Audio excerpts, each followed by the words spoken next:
Order 43, the time for members' statements has concluded. I have to report that the order of the day relating to the Prime Minister's motion of condolence in connection with the death of Abe Shinzo has been debated in the Federation Chamber and is returned to the House. I present a certified copy of the motion. I understand it's the wish of the House to consider this matter immediately. The question is that the motion moved by the Honourable Prime Minister be agreed to. Put the question. All those opinions say aye. Against no. I think the ayes have it. As a mark of respect, I invite all members to rise in their place.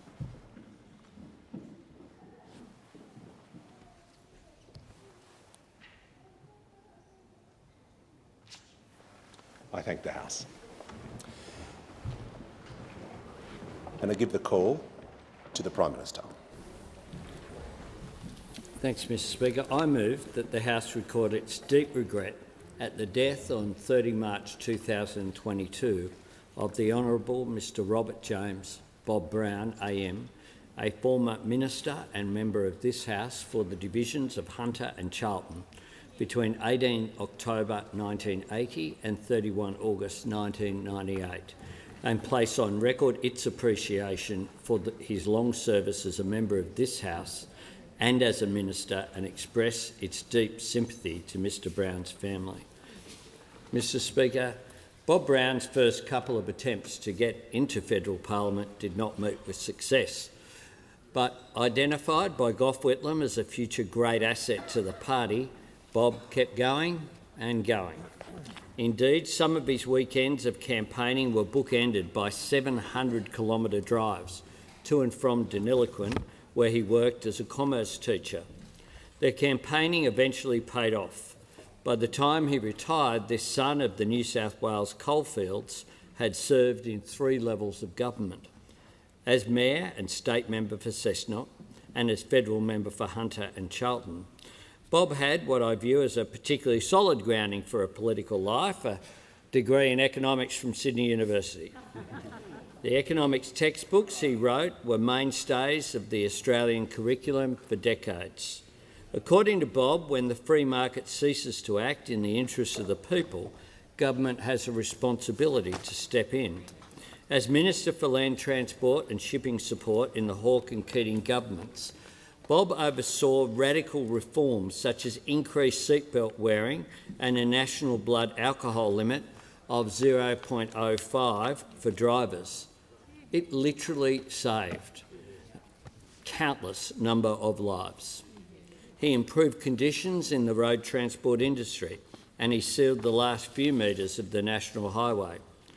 Bob was born in Pelaw, Maine, in the Hunter region of New South Wales.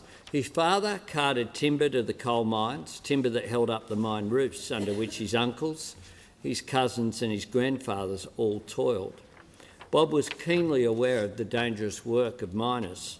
Recounting his primary school days, he explained, "When the pit whistle went during the day, the class would freeze because the pit whistle did not go unless some accident or something similar had happened. The kids would wonder whether it was Dad or Granddad or Uncle Tom or an older brother who could have been injured or killed." That was the stark reality of life in the mines then, a truth spelled out on too many headstones in too many cemeteries. What it instilled in Bob was a powerful belief in trade unionism. As he put it on one occasion, when workers are united, they are invincible. They know struggle and they have been strengthened by it. Bob served Australia throughout his life. He served his community. He did it with intellect, insight and conviction. Now that Bob has joined his beloved wife Joy in the realm of memory, our hearts go out to his son Brad, his daughter Kelly Hoare, who succeeded him in this place as a member for Charlton, and to his grandchildren and great-grandchildren. May he rest in peace. And I give the call to the Leader of the Opposition. Thank you very much, Mr Speaker. I join the Prime Minister in honouring the life of the Honourable Robert James Brown. Bob was elected to the House of Representatives in 1980, serving as the member for Hunter. In 1984, he ran for and won the seat in the newly formed electorate of Charlton, and remained in it until his retirement in 1998. Under Prime Minister Hawke, he was appointed as the Minister for Land Transport and Shipping Support in 1988. Testimony to his work He maintained his ministerial responsibilities for land transport under Prime Minister Paul Keating. Bob grew up in the Hunter as part of a working-class mining family, as the Prime Minister pointed out. A recipient of a scholarship to study at the University of Sydney, he completed a Bachelor of Economics, followed by a Dip Ed. It was during his first teaching placement in Broken Hill that he met Joy, who he married in 1960. Having unsuccessfully run for the seat of Paterson, Bob was not deterred. He would take the long road to Canberra through local and state politics, and on the 2nd of December 1980, Bob delivered his first speech in this House. Those words continued to provide a window into the man, a man who was honoured to represent the people with whom he had personally associated with for so long. He was a man who stood against our involvement in Vietnam and against the tax increases for workers, and wanted to make sure that there would be a crackdown on tax evasion by those that sought that path. As a minister, Bob instituted uniform road transport regulations, he improved road safety, and he improved and certainly championed random breath testing and the mandatory wearing of bicycle helmets. He's been described as an old-style Labor hero and a true believer, and it is obviously the case that he remained true to himself and trusted by his constituents. Such qualities clearly ran in the blood, with Kelly Hoare taking up the baton from her father as the member for Charlton. Bob's contribution to the nation were acknowledged with his being made a member of the Order of Australia. On behalf of the Coalition, I offer my heartfelt condolences to Bob's colleagues in the Labor Party, to his community and friends, and especially to his children, Kelly and Brad, who only last year lost their mother, Joy. May Bob and Joy both rest in peace. As a mark of respect to the memory of the Honourable Robert James Brown, I ask all members to rise in their place.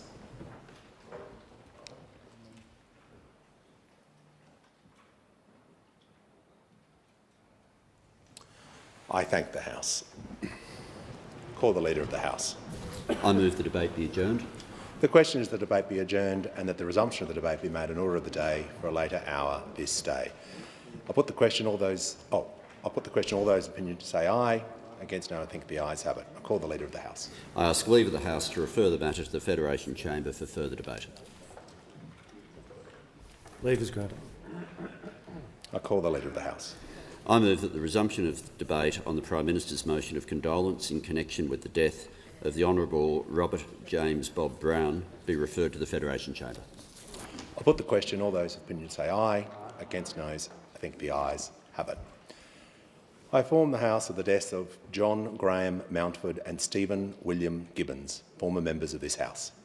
John Graham Mountford died on the 17th of June 2022. He represented the Division of Banks from 1980 to 1990.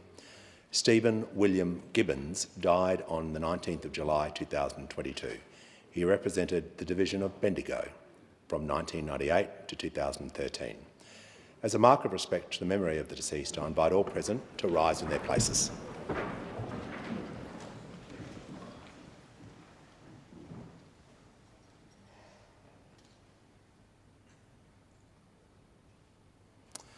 I thank the House.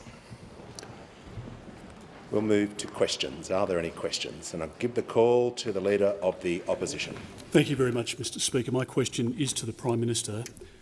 Before becoming Prime Minister, you repeated your promise to cut electricity bills by $275 on no less than 15 occasions. After becoming Prime Minister, you haven't mentioned it once.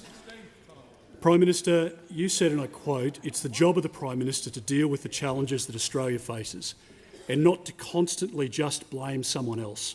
So will you be honest with the Australian people and tell them whether they will be getting the $275 cut that you promised them? And I give the call to the Prime Minister. Order, order. Thanks very much, Mr Speaker. Well, today we have come another step closer to delivering our mandate. Our mandate that we received at the election. Our mandate that was fully modelled by Reputex and that we stand by.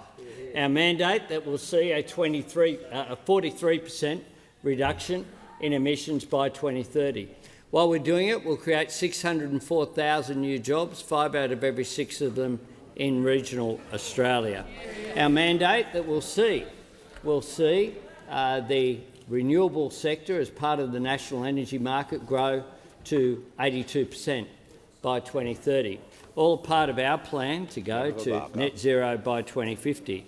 and I'm pleased that we have made statements today across this parliament of people who are prepared to not get everything that they want, but are prepared to acknowledge the fact that we need to end the climate wars.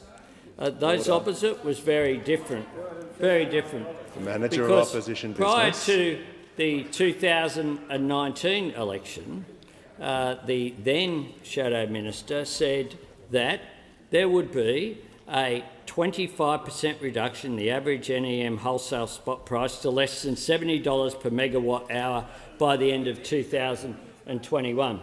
That was what was said at that time by the Minister, now the Shadow Treasurer. Now, in May 2019, average wholesale price was $93. The Prime Minister 2019. will just take a break for a moment. Give the call to the Manager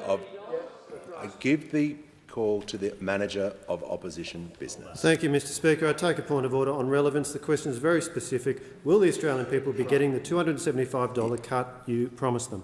Yes, thank you. On the point of order, the Leader of the House.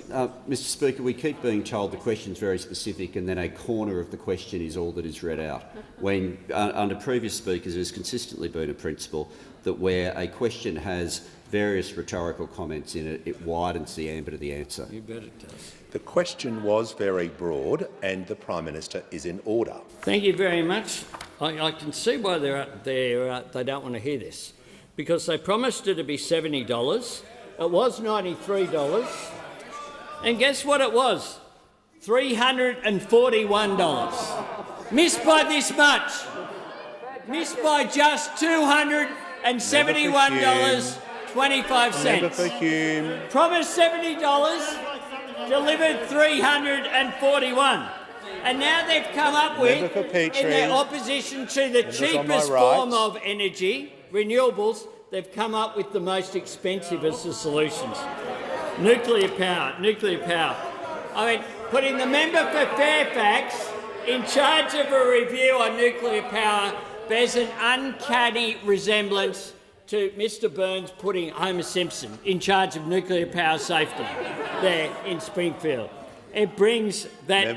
No one loves a reactor like a reactionary, which is no wonder they're so obsessed by nukes over there. The truth is renewables are the cheapest. Order. We will deliver increased renewables into the system.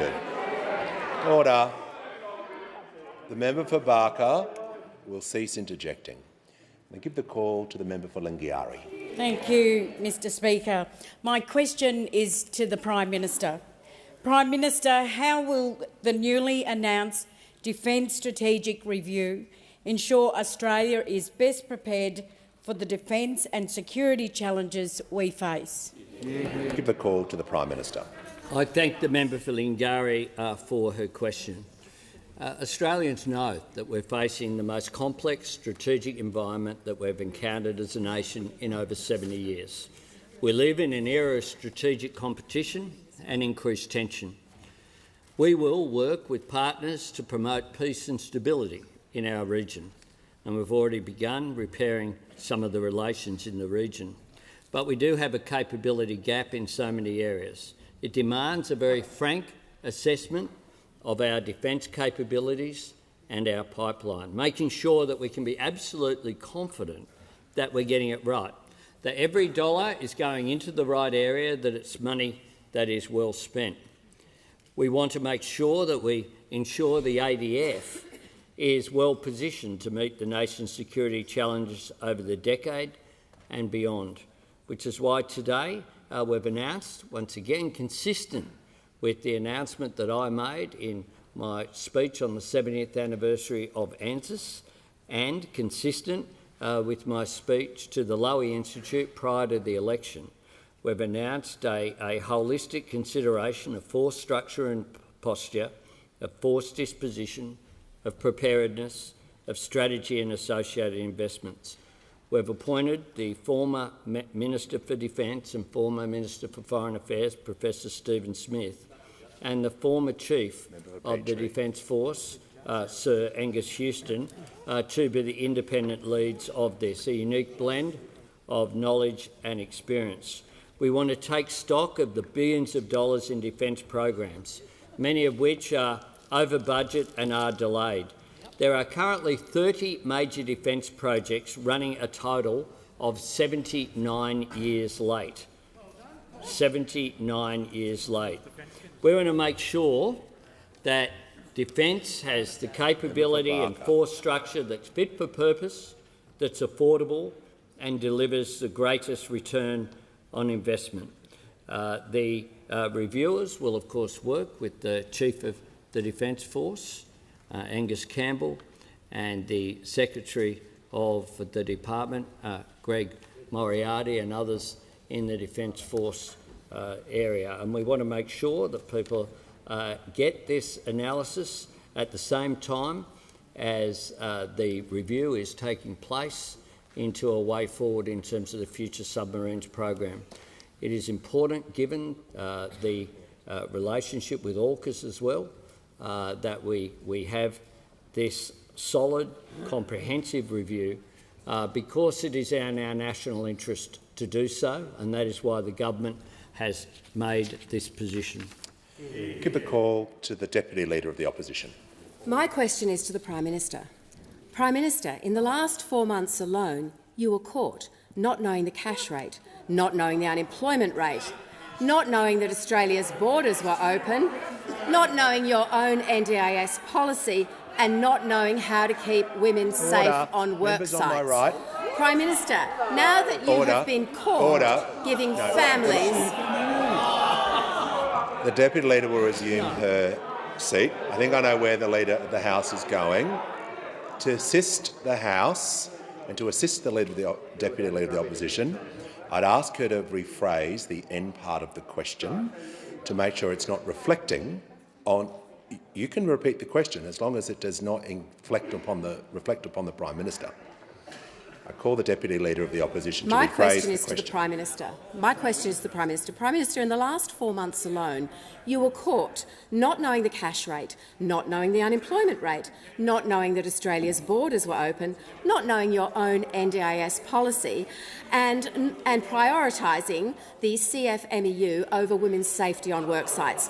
Prime Minister, now that you have been caught giving families false hope about a $275 cut to their power bill, why won't you fess up and apologise to struggling Australians?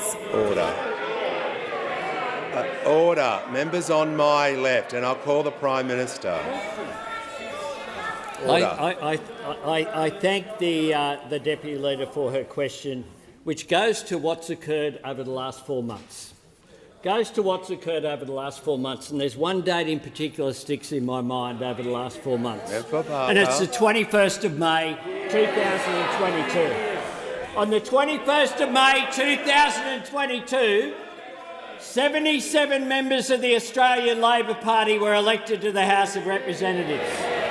And those 77 people were elected with a very clear mandate to end the waste and the rorts that dominated those opposite, to end the corruption that occurred by having a national anti-corruption commission, to make sure that we had fairness in the workplace by reforming industrial relations, to give the lowest paid workers on $20.33 an hour $1 a week, $1 an hour increase.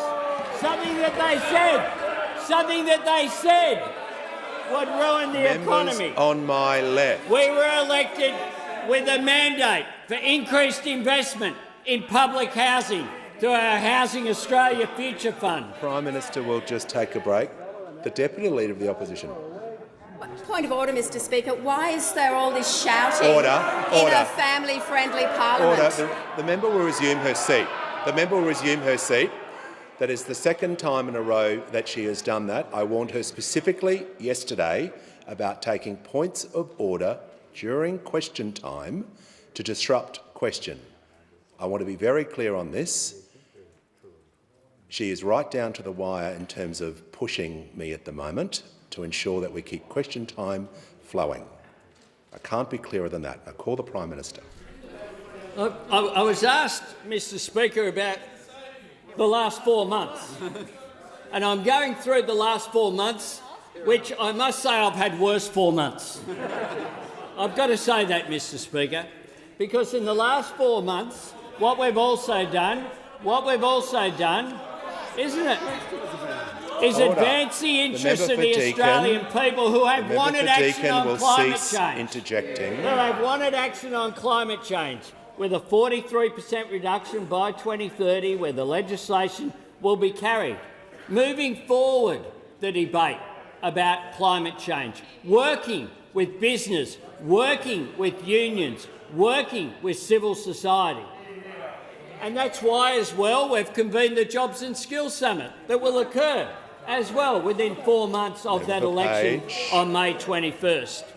That's why we also introduced into this parliament and will carry through both houses 10 days paid family and domestic violence leave. That's why already we are taking action to implement the recommendations of the Aged Care Royal Commission. That's why we've already made moves on the Robodebt Royal Commission. This is a government that has taken up the mantle both before in preparing a solid agenda for a government that's forward-looking, for a government that actually governs as opposed to just engages in cheap, tawdry politics every day. The Prime Minister's time has expired. Order. I give the call to the member for Pearce. Thank you, Mr Speaker. My question is to the Deputy Prime Minister. What is the importance of the Defence Strategic Review, and how will the review influence Australia's future military capability? Give the call to the Deputy Prime Minister. Well, thank you, Mr Speaker, and can I thank the member for Pearce for her question, congratulate her on her election to this place and the wonderful first speech that she gave last week. In 1985, the Hawke government, Defence Minister Kim Beazley, commissioned the head of Joint Intelligence at the time, Paul Dibb, to undertake a defence strategic review, which he handed down in March of 1986. It was the underpinning of the strategic settings for the 1987 Defence White Paper and every white paper since, including the most recent in 2016. It was a seminal piece of work which has given us strategic thought around defence for the last 35 years. Central to it is an idea that if anyone means to do Australia harm, we will be given a 10-year warning. In 2020, the Defence Strategic Update observed for the first time that we are within that 10-year window. It was a profound observation, one with which this government agrees, and it has left a very big question hanging. Given that, what are we going to do about it? And that is the question, the job of answering, which is being given to the Defence Strategic Review that the Prime Minister and I announced this morning. You could not want for two more eminent and qualified Australians to undertake that review. Professor Stephen Smith, former Defence Minister, former Foreign Affairs Minister, and Sir Angus Houston, former Chief of the Defence Force. This review will look at questions of force posture. This is the force posture review that we committed to during the election, but it will do much more. It will look at questions of structure, of capability. It will ask and answer foundational questions. Given the complexity of the strategic circumstances that we face, given the difficulty of those circumstances, what is the job that we want our Defence Force to do? And in that sense, this review really will be much more significant even than the Dibb review of 1986.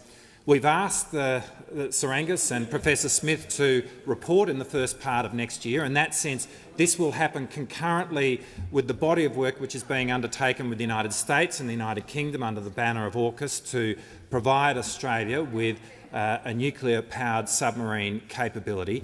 That's important because it will allow both bodies of work to apprehend each other. It will allow them to cross-pollinate. Together, though, these bodies of work will provide the strategic foundation for defence thinking for decades to come. And underpinning both will be a core mission. How do we keep Australians safe? And that will always be the first priority of the Albanese government. Before I call the next question, I would like order. Before I call the next question, I'd like to welcome to the Special Visitors Gallery His Excellency Martinus van Schalkwyk, the High Commissioner for South Africa.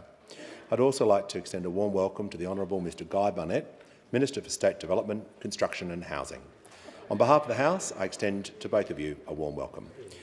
I give the call to the member for Griffith. The Prime Minister.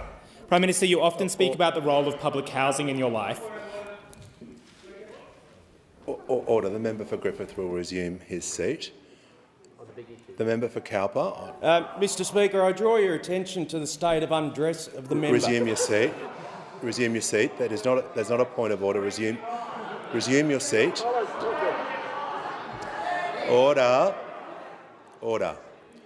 I'll give the call to the member for Griffith. The member for Latrobe. Order. The member for Griffith will be heard in silence. Prime Minister, you often speak about the role of public housing in your life. Currently, there are 162,500 households on the social housing waiting lists around the country. Since 2018, that number has increased by 7,662 homes a year on average. Your Housing Australia Future Fund promises to build just 4,000 social homes a year for 5 years. Prime Minister, won't your policy see the wait list grow, denying hundreds of thousands of people the same chance you had in your life? Order. The member for McEwen. I give the call to the Prime Minister. Order. I thank Members on my right.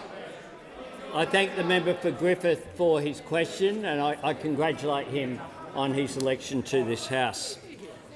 I indeed do understand the importance of having a secure roof over your head and what that can do for the opportunity to advance in life.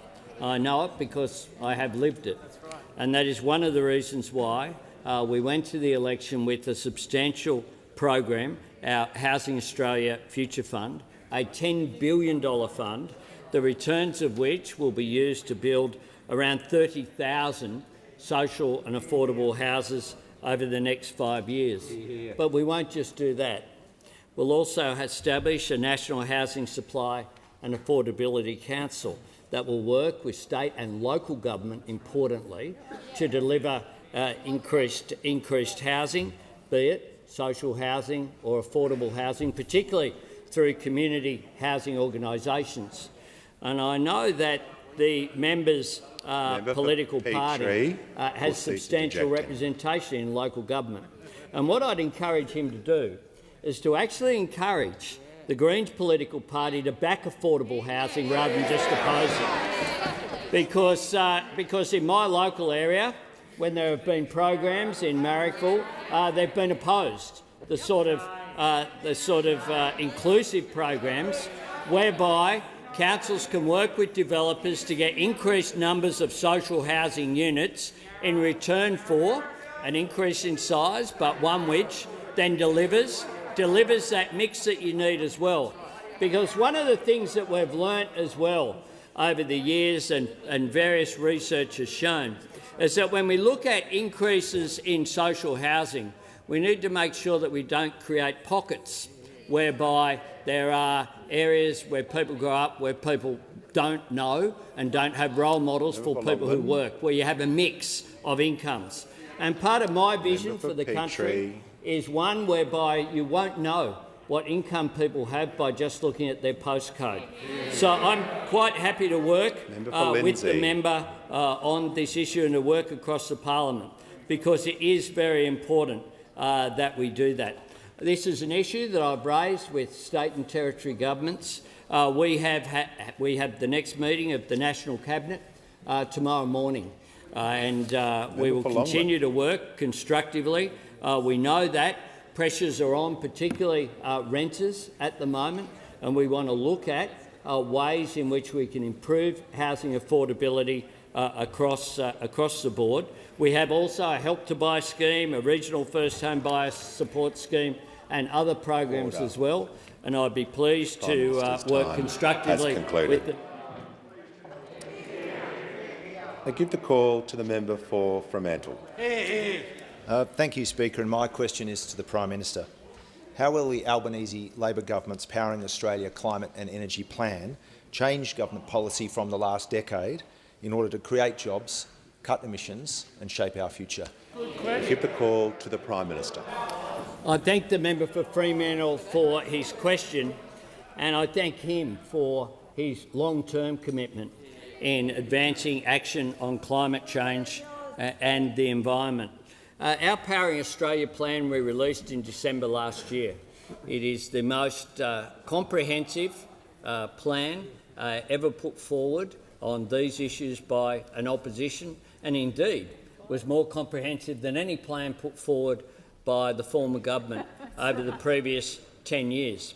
And what it did was understand that the cheapest form of new energy is renewable energy, and that we understood as well, working with the Business Council of Australia, the Australian Industry Group, the Australian Chamber of Commerce and Industry and the National Farmers Federation, that what business wanted was that investment certainty going forward, that investment certainty that will encourage them to be able to look beyond just a short-term horizon towards the 5, 10, 20, 30-year cycle that you need when it comes to investment in new clean energy. But we also understood the opportunity that comes with that. This is about using that cheaper, cleaner energy, working with the National Reconstruction Fund to support existing industries to transition, but also supporting new industries to grow. New industries in advanced manufacturing, new industries making more things here, making our country more resilient. We know from the pandemic that Australia is very vulnerable if we're just at the end of supply chains. So we have to come up with plans where we make more things here, and the key to that is cheaper energy. And the key to cheaper energy is cleaner energy. We know that that's the case. And that's why using the safeguard mechanism, using the other parts of the plan which are there, the electric vehicle tax cut that we've already put through the House of Representatives, the plan for community solar batteries, the plan across the board using the safeguard mechanism to work with those businesses which are high emitters to make sure over a period of time they lower their emissions consistent with the objective of net zero. And it's been well received as well. And there's one thing that some of the critics of climate action say that is correct, which is Australia can't just do things by ourselves. And that's why Australia is out of the naughty corner and back around negotiating and talking with our friends in the United States, talking with our friends in the region, our friends in Europe and our friends in the Pacific, because we understand that the challenge of climate change is also an extraordinary opportunity to grow the economy and grow jobs, and that's why when this legislation passes both parliaments, it will be a great day for Australia. Order. We give the call to the Leader of the Opposition. Thank you very much, Mr Speaker. My question is to the Prime Minister. I note the Prime Minister's long and close association with the lawless and criminal CFMEU. I also note that the Labor Party has received over $10 million from the CFMEU since the watchdog was last abolished by Labor. Last week, the Federal Circuit Court gave the maximum penalty to a CFMEU official for breaching right of entry and making disgusting homophobic slurs at a safety advisor. Prime Minister, why are you compromising the right of people to feel safe at work at the behest of your union backers? The call to the Prime Minister.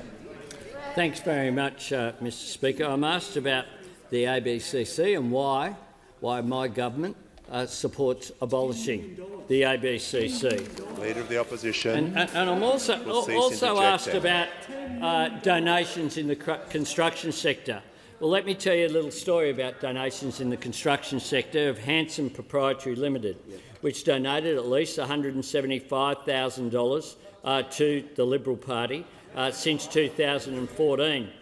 In October 2016, Marianka Human, a 27-year-old German backpacker, tragically fell 13 stories to her death on a Hanson worksite. Employees were forced to continue working while Ms Human lay on the ground covered with a sheet. Covered with a sheet. Hanson's company were fined $60,000 for health and safety violations, which Hanson dismissed as a legal technicality. This is what the judge said. Mr Hanson was blinded by his hatred of the applicants in preventing the taking of logical, rational and reasonable steps of entry and inspection that would have protected and assisted his employees. That was not to their benefit. In 2018, the company was taken by the union, not by the ABCC, for being knowingly involved in the underpayment of a backpacker under an alleged sham contracting arrangement. The case went to the High Court. It found that the backpacker employed by Labor Hire Company Personnel Contracting was an employee covered by an award, not a self-employed contractor as he had been designated. He'd been earning 25% less than the award. You'd think that the ABCC might have taken action on that. Order. The Manager of Opposition Business. Order. Well, Mr Speaker, after 2 minutes we've heard no reference to the $10 million of donations that the CFMEU has Resume your seat. Resume your seat. The Prime Minister is talking about exactly the issue of donations. I give him the call. Thank you. Well, in fact, that wasn't just one element of wage theft. PwC have estimated around $320 million of wage theft in the construction sector every year. Every year. They just expose their ideology day after day. Order. Member for Petrie. Since it was established, the ABCC have recovered $5 million, representing just $1 million for every year. So $320 million of wage theft, $1 million recovered. But we don't hear anything about that from those opposite, like we don't hear anything about the 116 deaths in the construction industry since the reintroduction of the ABCC in 2016. And I give the call to the honourable member for Corangamite. Thank you, Speaker. My question is to the Minister for Climate Change and Energy. How will the Albanese Labor government's climate legislation benefit everyday Australians? Give the call to the Minister for Climate Change and Energy. Thanks, Mr Speaker, and I thank the honourable member for Corangamite for her question and thank her for advocacy of climate action both direct to me and more broadly over a long period of time. And, Mr Speaker, today is a good day for our country.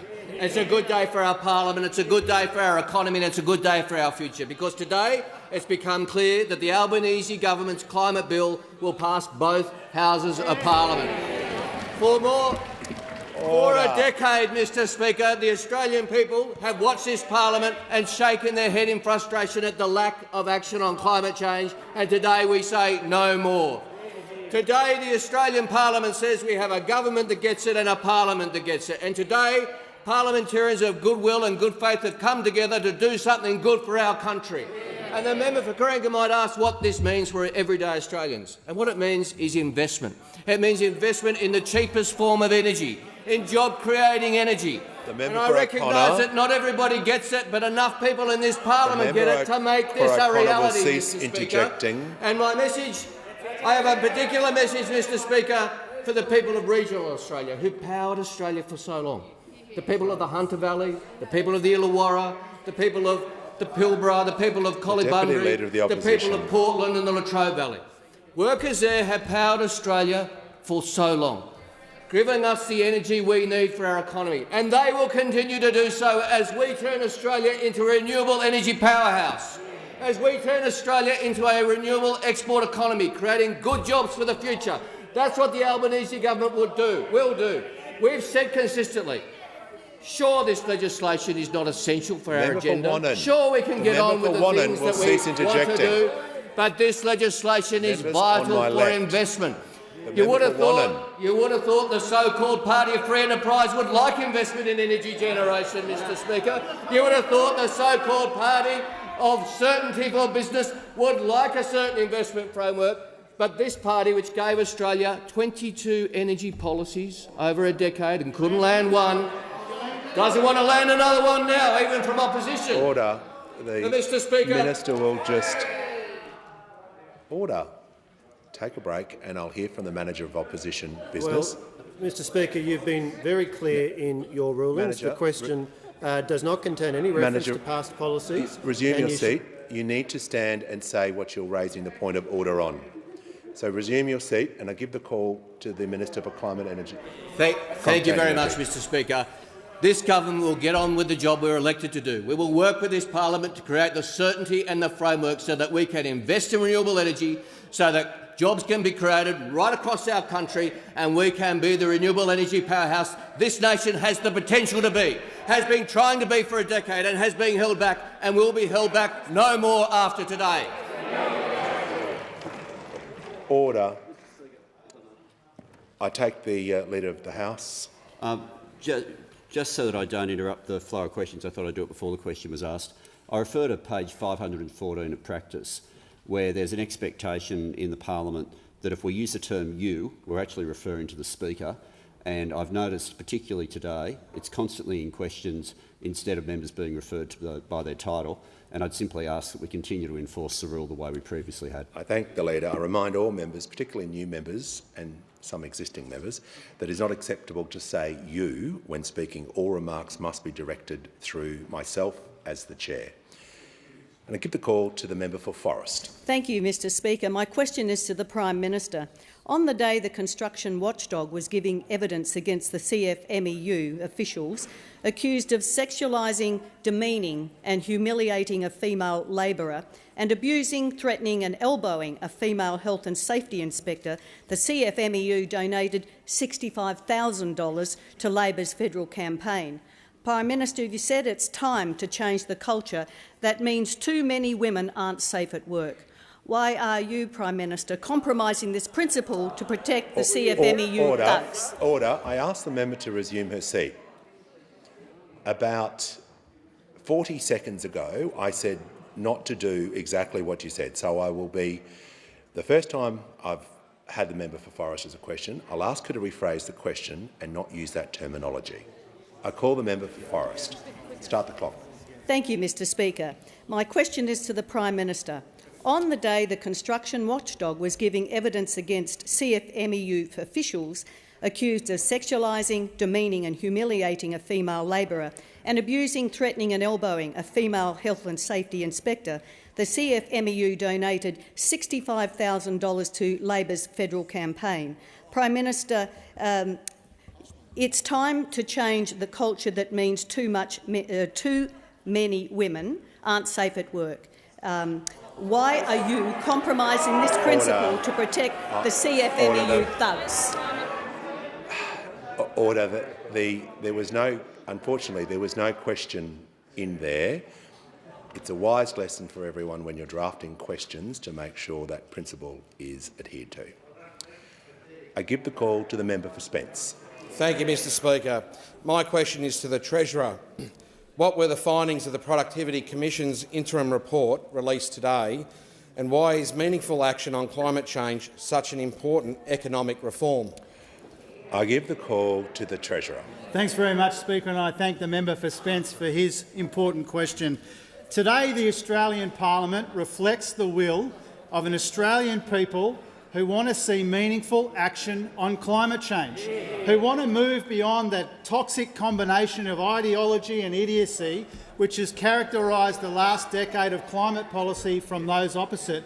They want to move beyond that and to embrace the economic and the environmental opportunities presented by meaningful action on climate change. And I pay tribute to the Prime Minister and the Minister and to every member of this parliament who wants to see that meaningful action on climate change so that we can embrace properly, after a decade of inaction, the opportunities that are presented to us.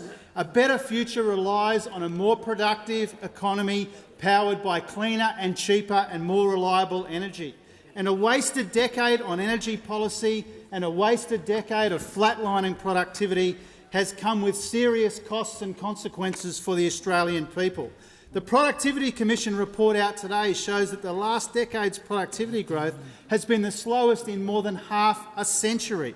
That's meant that gross national income is $4,600 lower per Australian than it would have been if productivity growth had kept pace with the long-term average. And so those opposite pretended for all of those years that productivity would be up near 1.5%, growing at 1.5% despite the 20-year average being 1.2%, and we've had to clean that up in the budget assumptions that I released to the parliament last week. Now, we understand, Mr Speaker, that we will only get the growth we need in our economy, and the wages growth that's been missing for a decade of wage stagnation and deliberate wage suppression if we make our economy more productive.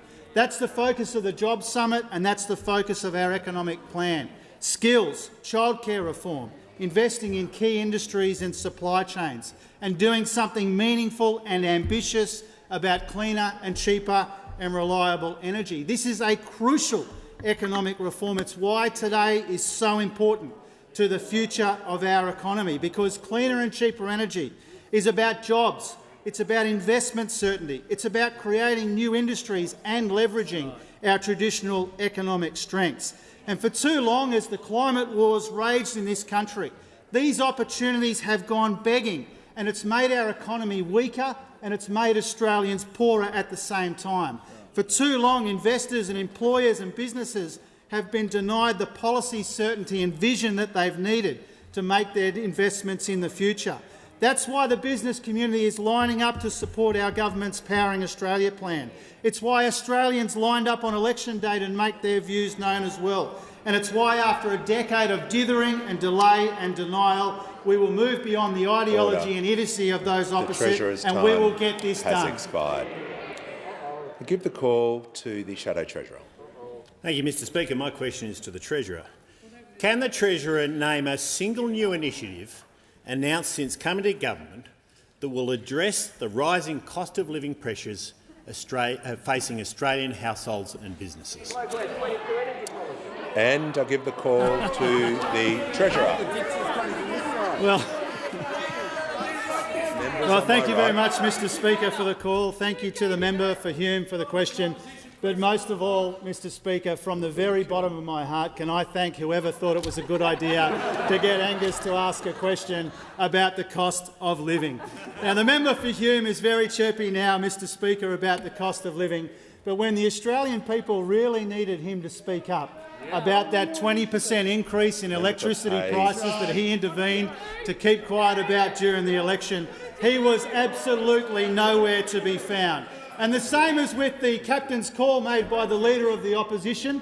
The Leader of the Opposition said that they should extend the petrol excise relief. The member for Hume was asked 8 times in a press conference yesterday afternoon, does he agree with the Leader of the Opposition?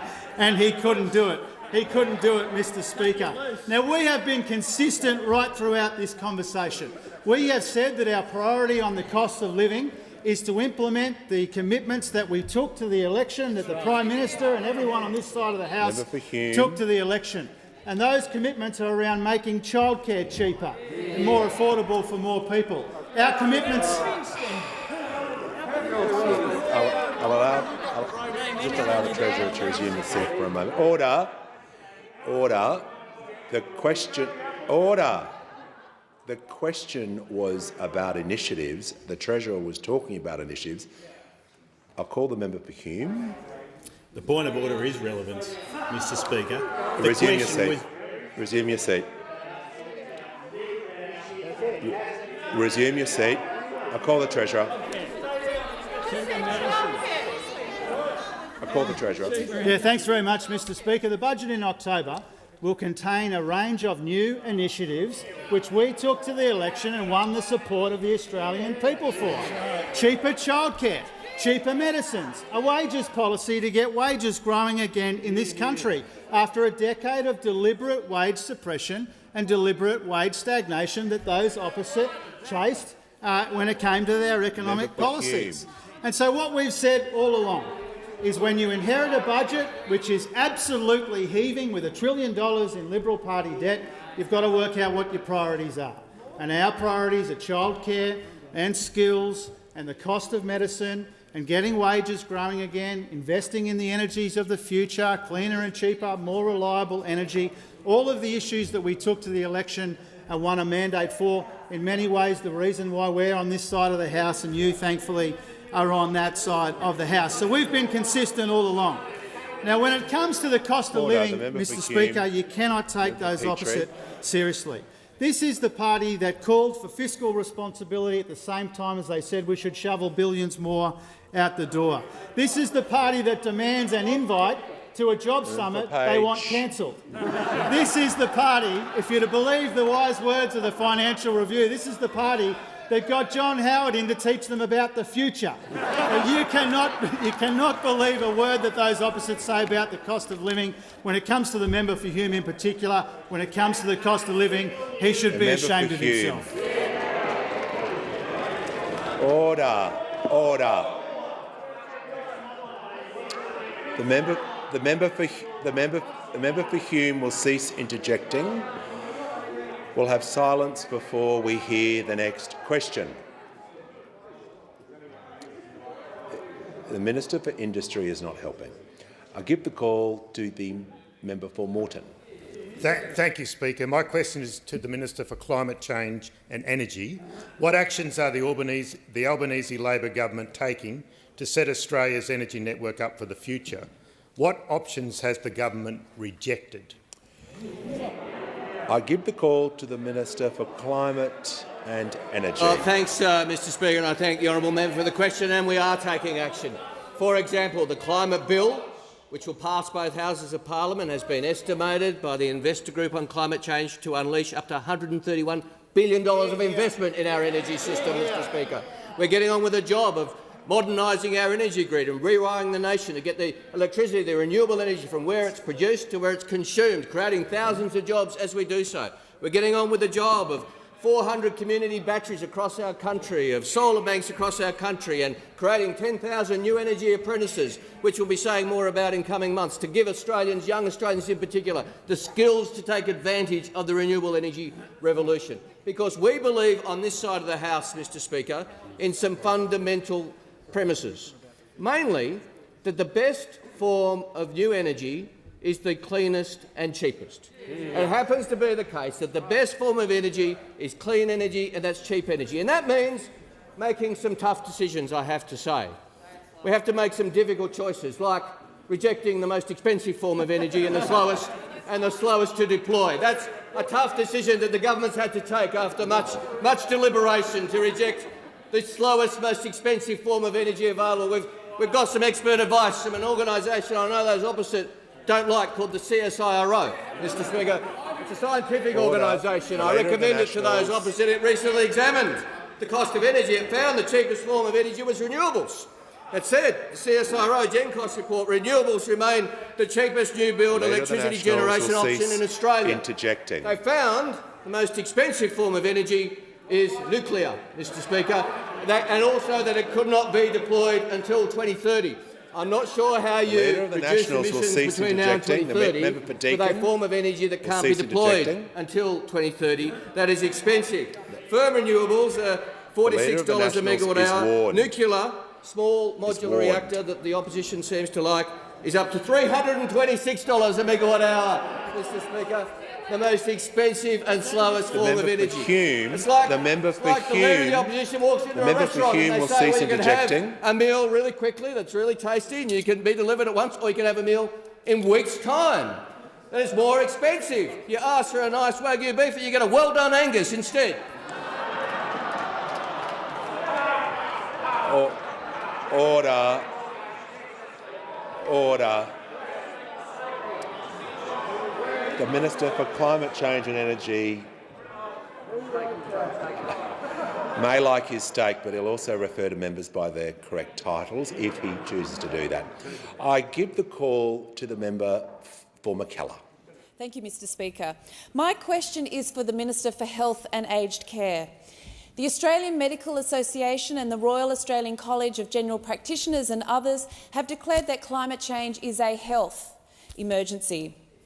I commend the government's commitment to developing a national strategy on climate change, health and well-being, as this will begin to address this emergency.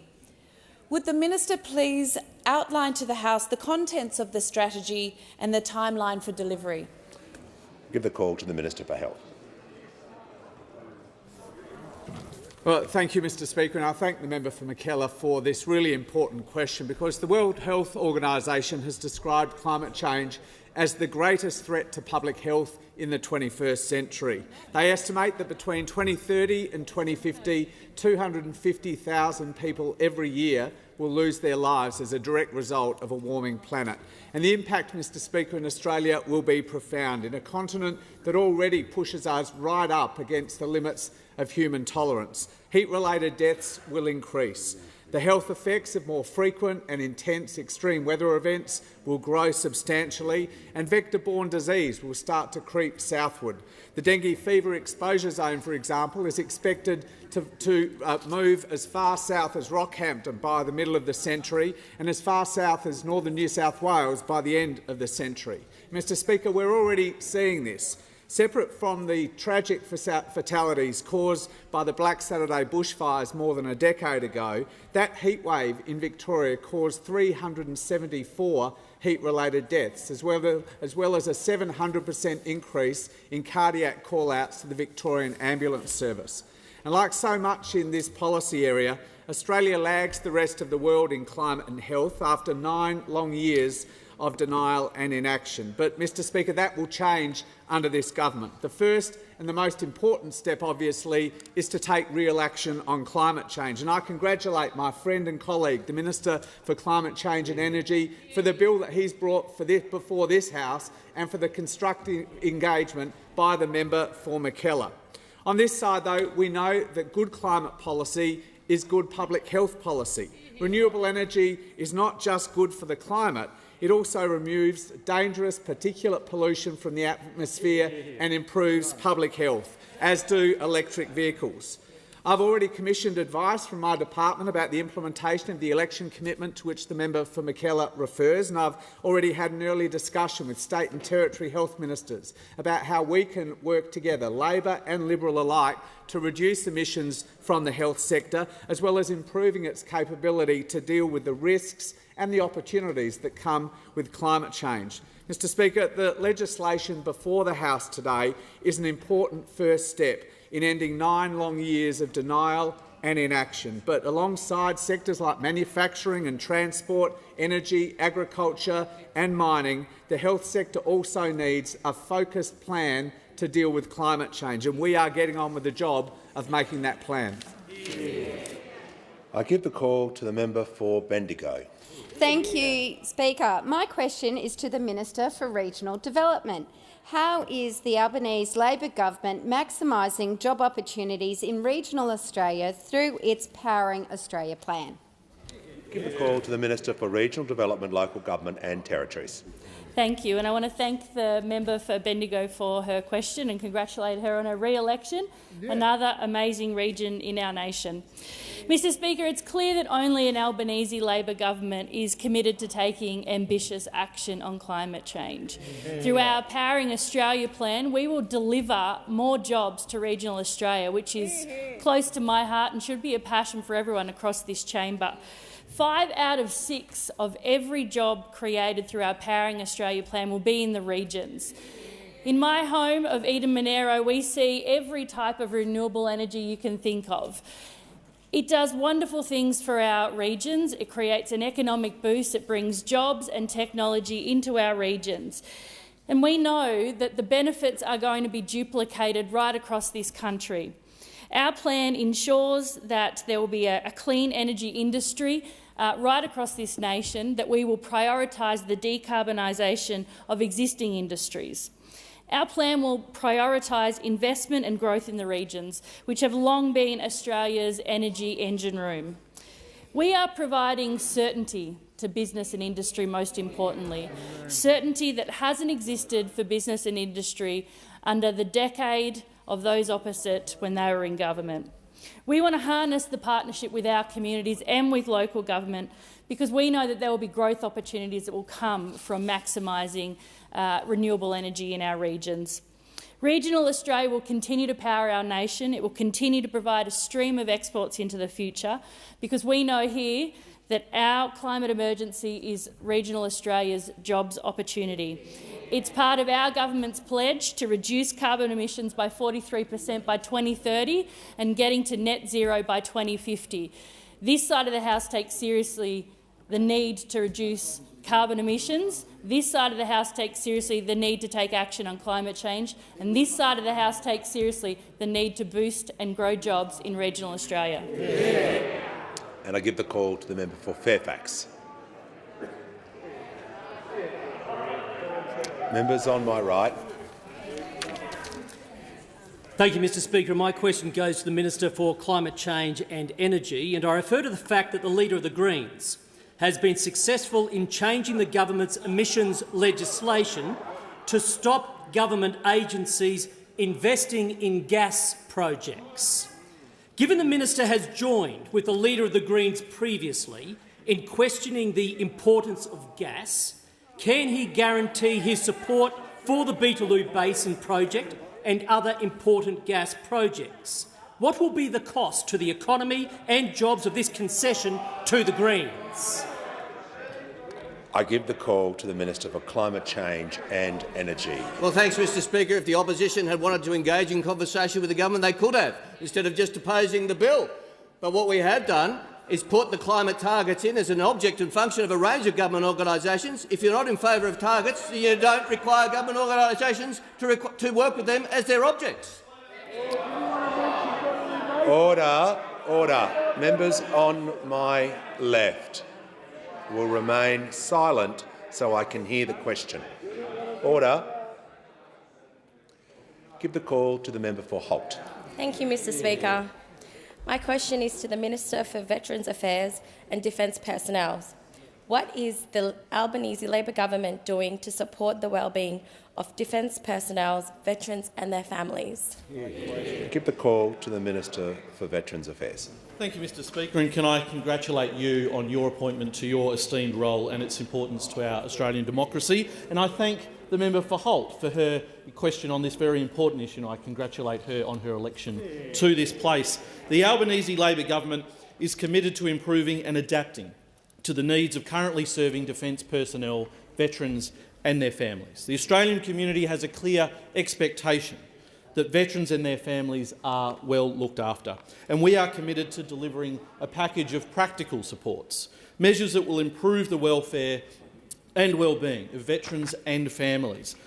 And that's why I was so pleased to be able to introduce legislation just today that will achieve that. It will go to supporting families who are bereaved, those who are in crisis, no matter the nature of that crisis. This legislation demonstrates that the new Albanese Labor government is committed to addressing and providing greater support to defence personnel, veterans and their families.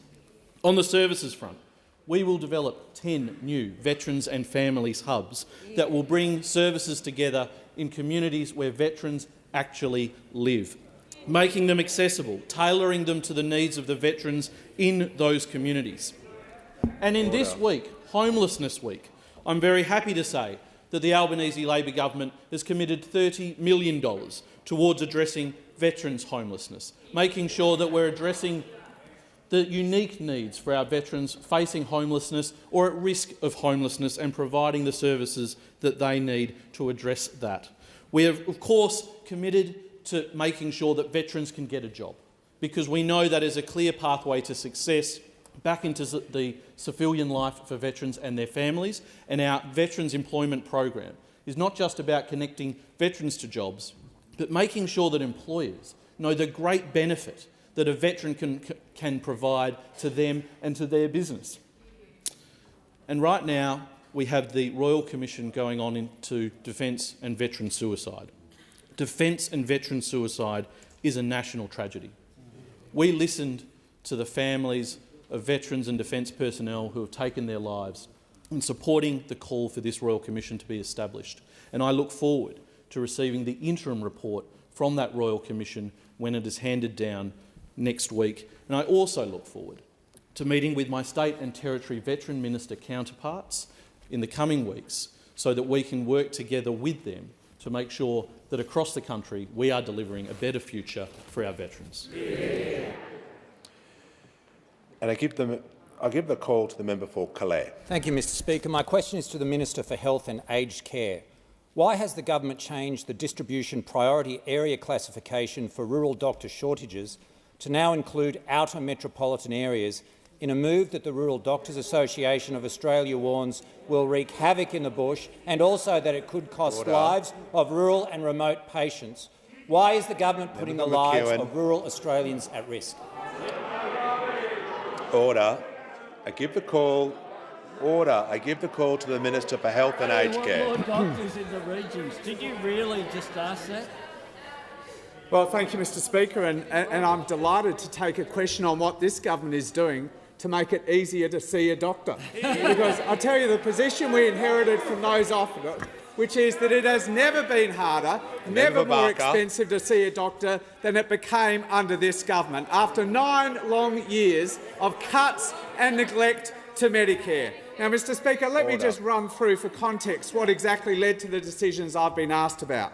Back in 2019, the former government ripped away the ability to recruit overseas-trained doctors from 140 GP regions. 140 GP regions, which for years had depended upon overseas-trained doctors to fill their consulting rooms, had that removed in the stroke of a pen. And I can tell you on this side, a number of MPs organised discussions with patient groups and with doctors to run through what that had meant to those local communities. Members in the Hunter Valley, like the new member for Hunter, the member for Patterson, the member for Shortland, the member for the candidate for Leichhardt and the senator for Far North Queensland, said to me what that meant for the people of Cairns, what it meant for the Hunter Valley to have those consulting rooms hollowed out, utterly hollowed out at the stroke of a pen by the former government. And we took an evidence-based approach, Mr Speaker, to this question. We had a long Senate inquiry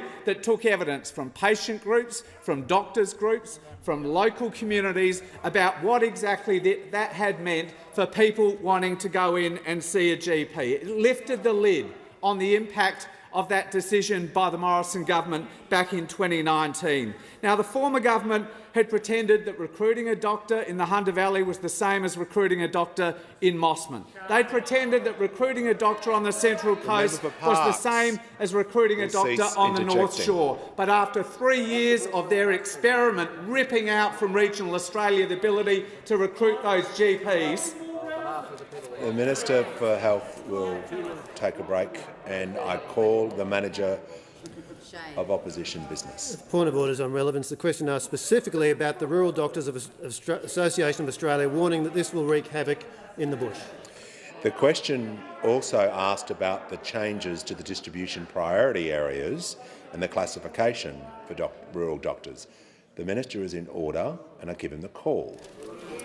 Thank you, Mr Speaker. I tell you, we make no apology for making it easier to see a doctor in this country. We make no apology for strengthening Medicare after 9 long years of cuts and neglect. And as the member and those opposite should know, a range of incentives continue in place. For example, the Workplace Incentive Program that provides up to $60,000 additional incentives for those modified Monash model areas, number 3 to 7, that continue to provide additional incentive to rural health areas. There is still much to do to undo the damage of those opposite, Mr Speaker. Strengthening Medicare cannot happen overnight, but we make no apology for starting to undo the damage inflicted after 9 long years of their cuts and neglect to the Medicare system.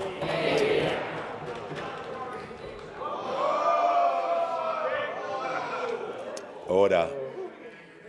I give the call to the member for Patterson. Thanks, Speaker. My question is to the Minister for Industry and Science. How will Labor's commitment to strong action on climate change drive manufacturing jobs in Australia? And which regions and industries will benefit from Labor's plan to cut emissions and increase jobs? Give the call to the Minister for Industry and Science. Speaker, and thank you to the member for Paterson, because she, like many of us know, the transition to cleaner, cheaper energy prices energy provides huge opportunities for Australian manufacturing and jobs, and we know that Australian manufacturers have been under enormous pressure, with energy making up a big part of their production costs. And rising prices, especially gas, has been something of concern to them, so getting access to cleaner, cheaper energy, very important. We've come to government with a big agenda to reinvigorate manufacturing, to rebuild our industrial base, to build regional employment and secure well-paying jobs now and into the future. Mr Speaker, the Australian Renewable Energy Agency, ARENA, reported in June that in 5 of Australia's industrial regions, Pilbara and Kwinana in WA, Gladstone in Queensland, the Hunter and Illawarra in New South Wales, the transition to renewables and cuts to emissions could result in nearly 380,000 jobs. So as part of that process, we've planned to put $100 million to invest in a battery manufacturing precinct in regional Queensland. And our national battery strategy will tap into the interest and enthusiasm across the nation to be involved in onshore battery manufacture. And if we get this right, we're advised we could create 34,000 jobs and generate $7.4 billion a year into the economy by 2030. And that's before we even get to the 10,000 new energy apprenticeships that we want to deliver. We've missed opportunities in clean energy manufacture before, and we determined that that shouldn't be repeated.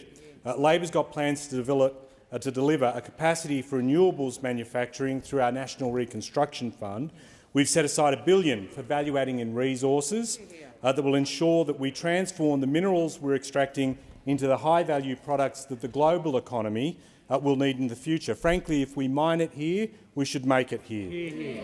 And we've also earmarked $3 billion for renewable and low-emissions technology in our Powering Australia sub-fund in the NRF, targeting green steel, aluminium, clean energy component manufacturing and developing a domestic hydrogen industry and much more.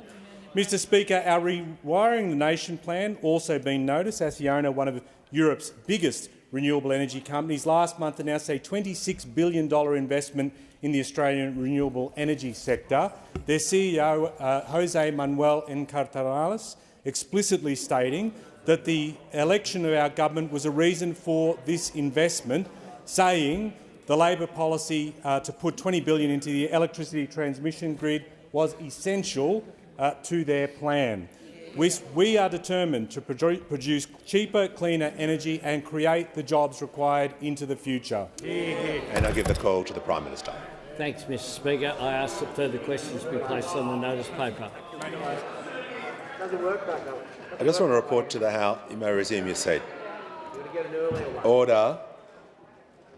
I want to take this opportunity to respond to a question asked to me by the member for Gippsland yesterday. In response to the member's query, I've reviewed the previous use of term "wrought" by members. The particular expressions used are important in determining whether something is in order. Recent practice is that "wrought" has been permitted in circumstances where it is used to describe the nature of behaviour or an activity. This term is not permitted, however, when it is ascribed as personal behaviour to an individual member. That usage clearly would be an unparliamentary use of the word "wrought", and if so used, a member would be asked to withdraw. I can assure the member I am listening carefully to the questions and to the answers, and as a general reminder, members should raise any points as appropriate as they occur. I thank the House.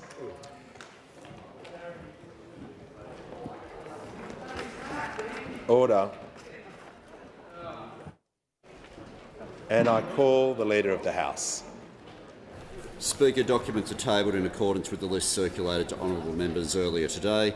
Full details of the documents will be recorded in the votes and proceedings.